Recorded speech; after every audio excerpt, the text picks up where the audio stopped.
I'm Amanda Klikowski von Koppenfels. I'm academic director of BSIS, the Brussels School of International Studies, and I am really, really pleased to be here today with Boyan Savic, who is a lecturer in international relations and the convener of the Masters in International Relations.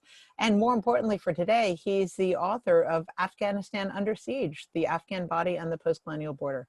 This book is available for pre-order, and it is based on fieldwork he carried out in Afghanistan together with his theoretical engagement with postcolonial theory. He critiques Western intervention in Afghanistan by showing how that intervention has cast Afghan natives as quote unquote dangerous, and how that has created a power network which fractures the country of Afghanistan. He examines how and why global security priorities have affected Afghan lives. And so we're going to have a little chat today, and you can learn a little bit more about this book. Boyan, so glad that we're able to have this conversation. Tell me, why this book? Why did you think it was a book that needed to be written? Thank you, Amanda. So I wrote this book because I saw that there was a specific representation of the Afghans that had taken root. And I wanted to explain what sustained that representation, that image of Afghans, what perpetuated it, and in no small part, I also wanted to counter it and disrupt it to the extent that I can. So basically what you see is that media reporting, punditry, politicians, the military brass, and also dominant international relations, development, security studies, scholarship, they all portray Afghanistan and Afghans, as you've said, as risky for the quote unquote world in terms of security, migration, opium production, public health, crime, but I also portray them as dangerous for themselves too, right? So therefore they need to be protected from themselves, and the world needs to protect itself from them. So they casually depict Afghans as a financial and human drain on sort of global governance institutions, right? From the UN to a USAID, for instance. They represented as a place that has seen barely any success or just outright a lot of failure in terms of reconstruction, development, and state building. So that's really interesting, Boyan. And so that's the debate that you're really then contributing to. What's the key point that your book then tries to get across in contrast to this public debate that you portray as inaccurate?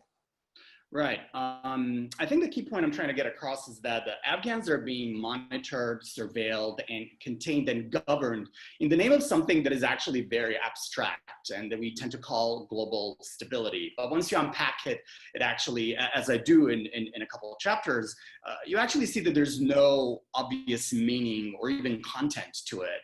Yet, that vague thing keeps generating instruments that target Afghans as threatening, right? And usually what those instruments include are combinations of security and development interventions that are done in the name of benefit, right, for the world or Afghans or both.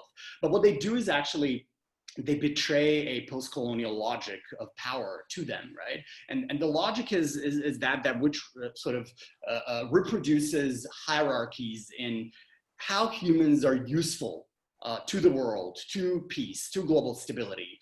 And usually that judgment on their utility to the world takes place along racial, class, cultural, and other lines, right? So as ordinary Afghans are othered in racial, class, gender, and other terms, I find that to be, in fact, a continuation of colonial legacies and histories that Afghans had once already experienced.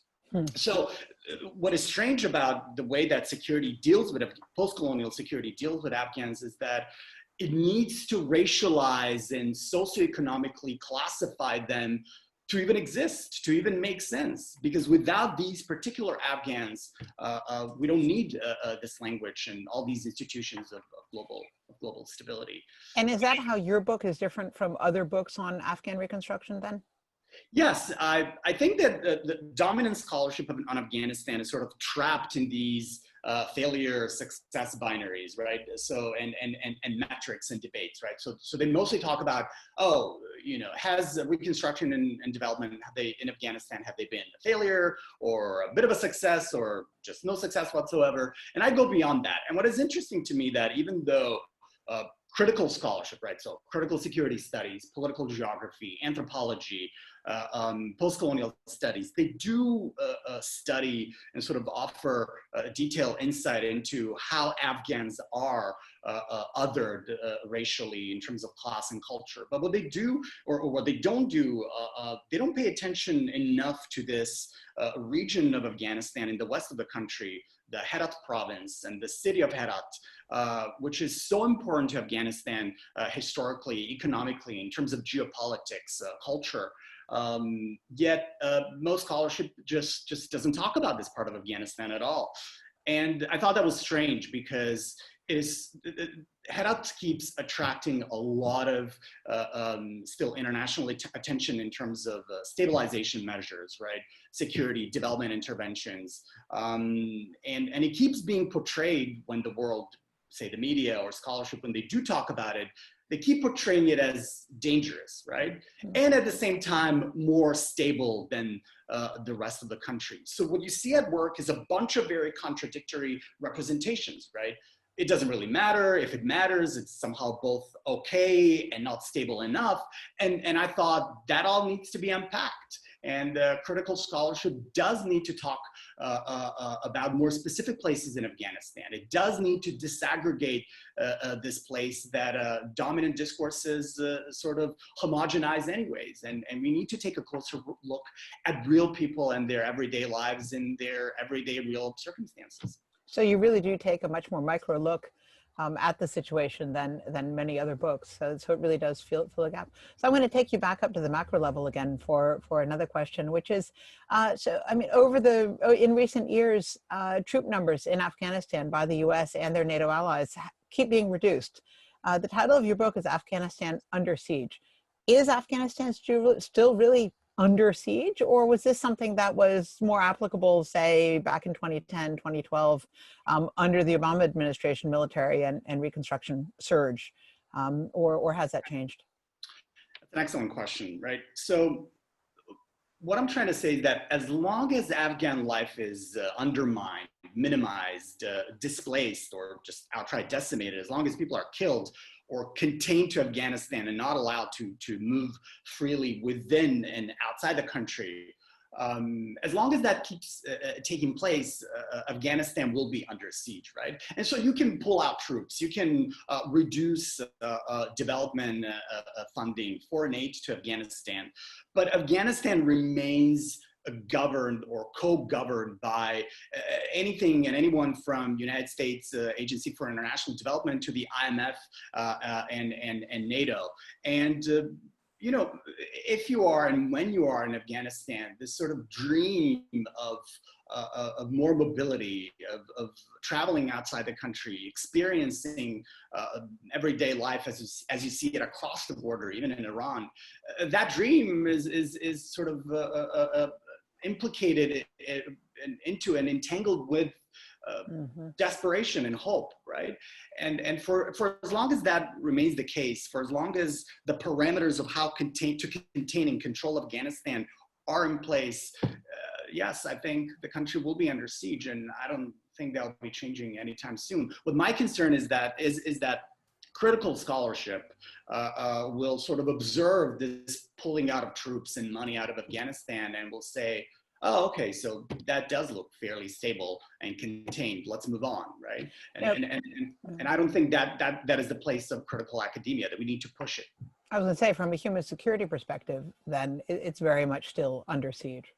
Yes, exactly. Okay. So, but who is this book for? What's the intended audience? Who can access it? So I wrote this book with two audiences in mind, and one is sort of the graduate students and career academics who are interested in critical takes on security, development, global governance, political anthropology, political geography, and post-colonial studies. And on the other hand, the experts in the field who have experience with how the world has tried to govern, manage, and contain Afghanistan, right? And who have been critical of their work in Afghanistan or of the work of global institutions in Afghanistan, who have been perhaps even disillusioned a little, and they do have time and brain space and will to actually read critical texts about what the world has done to Afghanistan. And so all the experts of sort of security, development, global governance, state building, failed states fields, they do want to question the dominant representation of brown people. They're very welcome to read it. And I have to say, this is not a book about Afghan politics. This is a book about the politics of Afghanistan, as in how powerful forces shape the way we see Afghanistan and the way we treat Afghans, in particular, ordinary people in Afghanistan. Sounds excellent. And if I'm not mistaken, the book is available for pre-order from Bloomsbury Publishers. Is that correct? Yes, so it comes out on June 25th. You can order it from Bloomsbury's website, bloomsbury.com. Readers in the United States can order it on barnesandnoble.com, and otherwise you can order it from whatever local Amazon site, wherever you are. Sounds good. And you will be doing a book launch in person when in-person book launches are once again feasible. So thank you so much, Boyan. It sounds like a fabulous read for a lot of people. Thank you. Thank you.